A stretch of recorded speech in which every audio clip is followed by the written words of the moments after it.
Welcome to the Humanized Podcast, Your Health Personalized. I'm your host, Rebecca Kelly, and our guest today is Dr. Murray. Dr. Murray is one of the world's leading authorities on natural medicine. He has published over 30 books featuring natural approaches to health. He is a graduate, former faculty member, and serves on the Board of Regents of Bastyr University in Seattle, Washington.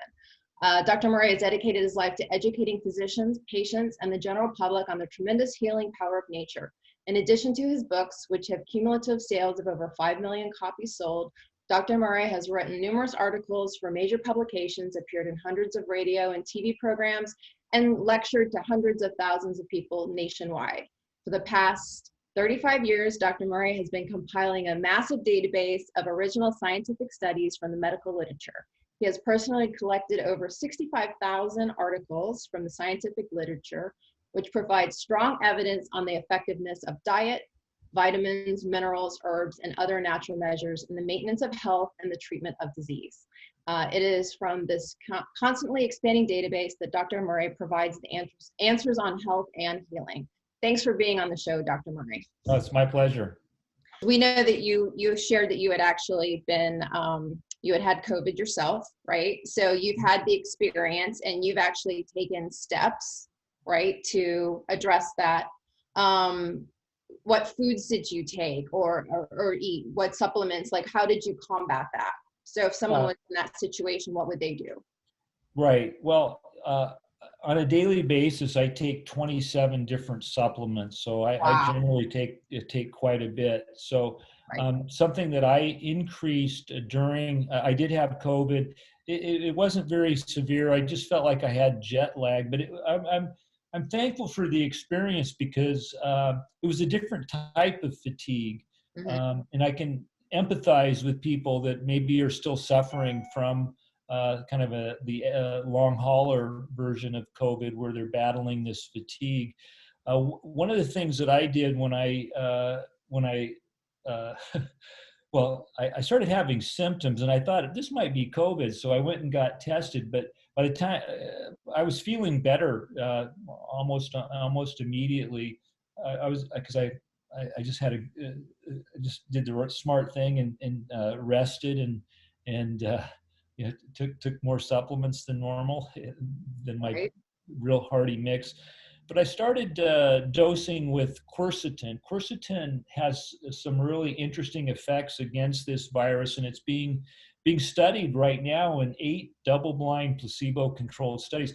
One of the great outcomes of this pandemic has been how fast many researchers have been able to get grants to study some of these natural compounds. I mean, I think if you look at the number of studies that are being done with nutritional supplements and natural products, it's probably in the range of 500 total. But there are 8 studies right now utilizing quercetin. Quercetin is a flavonoid. It's responsible for many of the colors that we see in many fruit, flowers, and vegetables. But quercetin is kind of a backbone flavonoid, and it's really important for fighting this virus. And quercetin has been shown to exert a number of blocking effects on this virus. Basically, everyone probably is aware that this virus has spike proteins that bind to certain receptors called ACE2 receptors. Well, quercetin can inhibit that binding. Quercetin also increases the concentration of ionic zinc in the cells, and zinc blocks the replication of the virus. So that's another. Important it is to have it. Right. Yeah, and it also quercetin also directly neutralizes viral proteins itself that are critical for that virus to replicate. So there's a lot of interesting actions with quercetin. Regular quercetin is not absorbed very well, so people need to utilize more absorbable forms of quercetin. One is called EMIQ, another is called quercetin phytosome, and the one that I took was called quercetin liposol Matrix. It's made by Natural Factors. I really like that Hmm. that product. I took. I'd recommend taking for prevention. Uh, just 2 capsules a day would be fine. But if someone is positive, as soon as they start showing symptoms or test positive, they're going to need much higher doses. So they're going to need. I would take 4 capsules twice a day. They're going to need 8 capsules a day, or 2,000 Wow. milligrams of the quercetin phytosome or quercetin liposol matrix, either of the two. Anything in addition to quercetin? Well, you really need to bump up vitamin C, and there's some really good studies that have been done with high dose intravenous vitamin C in people that were hospitalized, and uh, gosh, basically it cuts the death rate in half. So just giving people high doses of vitamin C intravenously in hospitals may have saved half the people that died. Wow. If you're not being hospitalized, you still need vitamin C, and it can help reduce the severity. So I would bump up vitamin C levels when you're dealing with an active infection, and I think 500 to 1,000 milligrams every 2 hours, or at least 3 times a day, is a good thing to do. Vitamin D3, I think, has more effects preventatively, but I would still do vitamin D3. The fat soluble vitamin that I think is really useful when you're having an active infection is vitamin A. Okay. The concern about vitamin A is that if there's any chance a woman could be pregnant or get pregnant, then you can only take 5,000 IUs. But for men and women that there's no chance of getting pregnant, Right. most nutritionally oriented doctors would recommend taking 50,000 IUs of vitamin A for a 1 to 3 day period.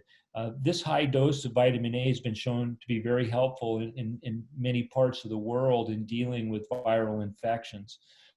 Uh, and I think it's really a powerful way to change things quickly with this virus. It hasn't been studied in COVID-19, but it's been studied in other viral illnesses. So there's a history of vitamin A that shows that it's safe, administered at high doses for short periods of time in viral illnesses. But I wouldn't do it any more than 3 days. 50,000 IUs Okay. vitamin A per day for 3 days, I think, can really help turn the tide as well. Okay. So anything beyond that, or is that pretty much your top? I still like N-acetylcysteine, Okay. which we had talked about earlier. A little different now. We still want to boost glutathione, not only for its antiviral activities, but now for its anti-inflammatory effects. And N-acetylcysteine is a mucolytic. It's been used in hospitals for decades to help break down thick mucus. So this is really important in any upper respiratory tract infection. We want to make sure that respiratory tract is protected as possible and is not being clogged by thick, heavy mucus. And N-acetylcysteine can break up that thick mucus, and that can help clear an infection faster and also prevent a secondary bacterial infection. I've heard you mention that it's not just a respiratory situation that you have with COVID-19, but it's also internal gastrointestinal. Is there any foods that you would recommend that people focus on or make sure that they're part of their diet? Yeah, well, I do believe that this virus is as much a gastrointestinal infection as it is a respiratory tract infection, and there's a lot of data to support that. So all these supplements that we've been talking about are very important for barrier function. The key thing with gastrointestinal function to keep things flowing. So, making sure that people are eating enough fiber, drinking enough water, keeping things fluid. I like a lot of phytochemicals to help with this situation with COVID-19. So drinking ginger tea or taking a ginger shot or herbal teas in general are all very important. Getting enough richly colored fruits and vegetables. Right. Juicing is a great way to deliver those phytochemicals when people are sick and maybe not wanting to eat or feel well enough to eat. So those are some things that I would strongly recommend. Especially during an active infection, but also as a preventive as well. Right.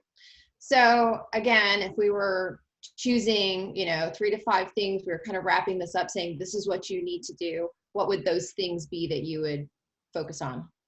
For an active infection, I would really focus on things that we know can help turn the tide quickly, and I think quercetin will be shown to do that. N-acetylcysteine is a must. High doses of vitamin A, and we also want to make sure that we continue to have all those supportive nutrients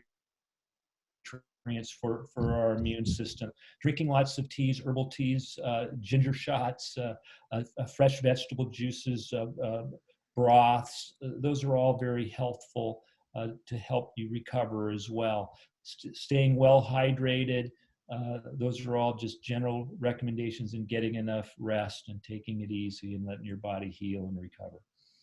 Well, thank you so much, Dr. Murray. We really appreciate you being on the show, and we really appreciate having you. Have a great day. All right. Thank you.